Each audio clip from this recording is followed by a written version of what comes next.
कोपरगाव शहरातील मोहनीराज नगर भागात बुधवार दिनांक 24 सप्टेंबर 2025 रोजी रात्री 2 गटांमध्ये तुंबळ हाणामारी व दगडफेक झाली।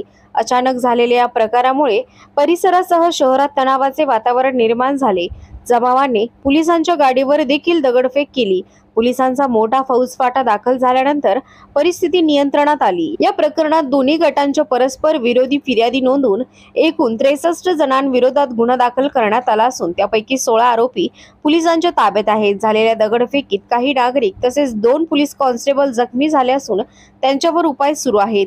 लक्षणीय म्हणजे या गुन्ह्यात शिवसेनेचे माजी नगरसेवक, राष्ट्रवादीचे आमदार आशुतोष काळे यांचे स्वीय सहाय्यक तसेच मनसेचे शहराध्यक्ष यांच्यासह अनेक राजकीय कार्यकर्त्यांवर गुन्हा दाखल करण्यात आला आहे। घटनेनंतर शिर्डीचे उपविभागीय पोलीस अधिकारी अमोल भारती, शहर पोलीस निरीक्षक रामकृष्ण कुंभार, API किशोर पवार आदी अधिकारी घटनास्थळी दाखल झाले।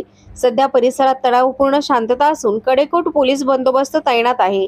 या प्रकरणाचा पुढील तपास सहाय्यक पोलीस निरीक्षक दीपक रोटे हे करीत आहेत। याबाबत अप्पर पोलीस अधीक्षक सोमनाथ वाघचौरे यांनी घटनास्थळी तसेच जखमी कर्मचारी यांना भेट दिली असून या प्रकरणी अधिक माहिती प्रसार माध्यमांना दिली आहे। नगर भागामध्ये 2 गटांमध्ये हाणामारी झालेली आहे, नेमका काय प्रकार आहे? काल रात्री कोपरगाव शहरातील मोहनीराज नगर येथे एक 11:15 ते 12:15 ह्याच्या दरम्यान 2 गटांमध्ये दोन्ही गटाचे लोक गरबा खेळत होते आणि त्या अनुषंगाने तिथून जाणारी एक गाडी होती। त्या गाडीवरून धक्का लागला, या गोष्टीवरून वाद झाला आणि त्या दोन्ही गटांमध्ये मारामारी वगैरे झालेली आहे। त्या अनुषंगाने 2 गुन्हे दाखल झालेले आहेत। त्या ह्याच्यामध्ये दोन्ही गटांनी एकमेकांवर दगडफेक पण केलेली आहे।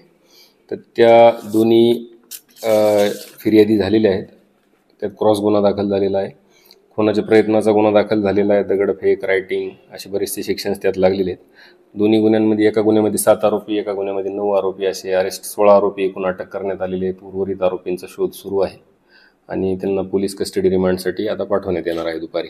एकूण किती आरोपी आहेत? एकूण एका गुन्ह्यामध्ये म्हणजे 22 आरोपी आणि इतर आहेत, 22 नावं आहेत आणि दुसऱ्या एका गुन्ह्यामध्ये 21 आरोपी आणि त्यांच्यासोबत 15 ते 20 लोक असे आहेत। म्हणजे दोन्ही गुन्ह्यांमध्ये 21-22 लोकांची नावं आहेत आणि इतर 10 ते 15 लोक आहेत की ज्यांची नावं दिलेली नाहीत पण ते तिथं उपस्थित होते। अशा पद्धतीची घटना आहे, ज्याच्यामध्ये 2 अधिकाऱ्यांकडे या गुन्ह्यांचे तपास चालू आहेत। आता अधिकचा तपास झाल्यानंतर मी याबद्दलची अधिकची माहिती देऊ शकतो। पोलीस कर्मचारी देखील जखमी झालेले आहेत। याच्यामध्ये एक पोलीस कर्मचारी, 2 कर्मचारी जखमी आहेत। एक आहेत ते ॲडमिट आहेत आणि एक आहेत ते बाहेरच आहेत, म्हणजे त्यांचं किरकोळ जखम आहे, परंतु एक आहेत त्यांना थोडा जास्त मार लागलेला असल्यामुळे ते हॉस्पिटलमध्ये ॲडमिट आहेत। सर, कायदा व सुव्यवस्थेची परिस्थिती आपण पाहता, म्हणजे कायदा व सुव्यवस्थेचा प्रश्न काल निर्माण झालेला आहे। नियमांच्या अनेक ठिकाणी पायमल्ली होत असल्याचं चित्र पाहायला मिळतं।